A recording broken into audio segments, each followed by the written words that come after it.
ఇలాంటి మరిన్ని వీడియోల కోసం మా ఛానల్ని లైక్ చేయండి, సబ్స్క్రైబ్ చేయండి, బెల్ ఐకాన్ను యాక్టివేషన్ చేయండి. ఐకాన్ స్టార్ అల్లు అర్జున్ నటించిన పుష్ప 2 డిసెంబర్ 4వ తారీఖు నైట్ ప్రీమియర్ షో సంధ్య థియేటర్ హైదరాబాద్లోని సంధ్య థియేటర్లో జరుగుతుంది. అయితే ఎప్పటిలాగే అల్లు అర్జున్ సంధ్య థియేటర్కి వెళ్ళి ఆ సినిమా చూడటం అలవాటుగా ఉంది. అయితే అదేవిధంగా ప్రీమియర్ షో అంటేనే తన అభిమాన చాలామంది ఫ్యాన్స్తో దాదాపు ప్రీమియర్ షోలు నడుస్తూ ఉంటాయి. అయితే ప్రీమియర్ షో ఎప్పటిలాగే అల్లు అర్జున్ ప్రీమియర్ షో చూడటానికి అల్లు అర్జున్ వెళ్ళాడనమాట. అక్కడ ఫ్యాన్స్ చాలామంది అల్లు అర్జున్ చూడాలని అభిమానులు చాలామంది తొక్కిసలాట జరిగింది. ఆ తొక్కిసలాటలో రేవతి కుటుంబ సభ్యులు కూడా సినిమా థియేటర్కి వెళ్ళారు. అయితే ఆ రేవతి అనే మహిళ చనిపోయింది. అయితే ఈ చనిపోయిన 2 రోజుల తర్వాత అల్లు అర్జున్ ప్రకటించాడు, ఒక వీడియో సందేశ రూపంలో ప్రకటించాడు అనమాట. రేవతి కుటుంబం ఇలా జరగడం చాలా బాధాకరంగా ఉంది. మేము ఆమెకి ఏ విధంగా చేసినా సరే, ఏ విధంగా సాయం చేసినా సరే ఆ ప్రాణాన్ని మేము తిరిగి రాలేము, చాలా బాధగా ఉంది. కాబట్టి నా తరపున ఒక 25 లక్షలు నేను ప్రకటిస్తున్నానని మనకి అల్లు అర్జున్ ప్రకటించాడు అనమాట. అయితే అది చేరింది. అయితే ఈ లోపల కేసు నమోదైంది. అయితే అదేవిధంగా అల్లు అర్జున్ వచ్చేసి హైకోర్టును ఆశ్రయించాడు. అయితే కేసు నమోదైంది కాబట్టి ఆల్రెడీ పోలీస్ యజమానులు థియేటర్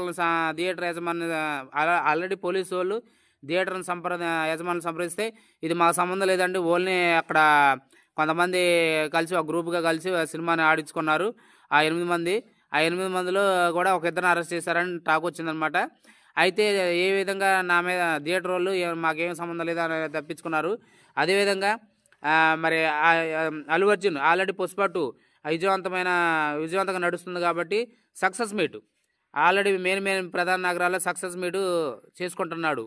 ఈ సక్సెస్ మీట్ చేసుకుంటుంటే అదేవిధంగా నిన్న సక్సెస్ మీట్ జరగంలోనే మీ ఇంటికి వచ్చాడు నైటు.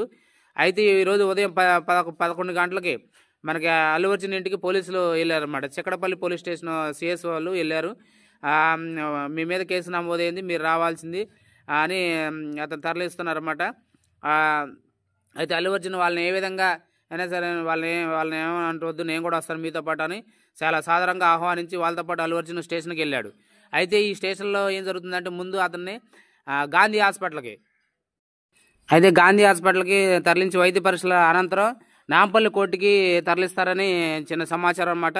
అదేవిధంగా దీనిపై మెగాస్టార్ చిరంజీవి గారు స్పందించి త్వరలోనే స్టేషన్కి వెళ్ళాలనే ఆలోచనతో ఉన్నారు. సిఎస్ స్టేషన్కి వెళ్ళి అతని మీద నమోదైన ఆ కేసుని గురించి ఆరాధిస్తారనే ఆలోచన ఉందన్నమాట. అదేవిధంగా రేవంత్ రెడ్డి కూడా ఈ విషయంపై చాలా ఫైర్ అయ్యారనమాట. అయితే రేవతి కుటుంబం చనిపోయిన వారి కుటుంబం పట్ల చాలా సానుభూతి ఉంది నాకు, ఆ విషయంలో నాకు లేదు. మరి అతను అల్లు అర్జున్ ఒక జాతీయ స్థాయి నటుడు, జాతీయ స్థాయి ఉత్తమ అవార్డు గ్రహీత. అతను ఆ విధంగా తీసుకెళ్లడం చాలా బాధాకరంగా ఉంది. మరి హైడ్రా విషయంలో సీఎం రేవంత్ రెడ్డి హైడ్రా విషయంలో చాలామంది బాధితులు చనిపోయారు. దీనిపై మరి మమ్మల్ని ఏ విధంగా అరెస్ట్ చేయాలనేది రేవంత్ రెడ్డి చాలా ఫైర్ అయ్యారనమాట.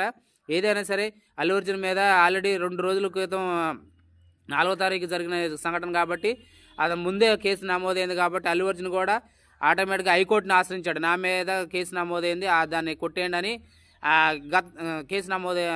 కేసు హైకోర్టులో పిటిషన్ వేశారు. గతంలో కూడా అల్లు అర్జున్ మీద నాంపల్లి ఎలక్షన్ మూమెంట్లో కర్నూలులో తన ఫ్రెండ్ని ఎలక్షన్ల ప్రచారంలో ఎలాగైనా గెలిపించాలనే ఉద్దేశంతో తన ప్రచారానికి మద్దతుగా వెళ్ళినందుకు అక్కడ కూడా ఎలక్షన్ కోడ్ ఉల్లంఘించాడనే కేసు నమోదైతే ఆ కేసును తనపై నమోదైన కేసును కొట్టేయాలని అల్లు అర్జున్ హైకోర్టును ఆశ్రయించాడు. మరి అది హైకోర్టు కొట్టేసింది.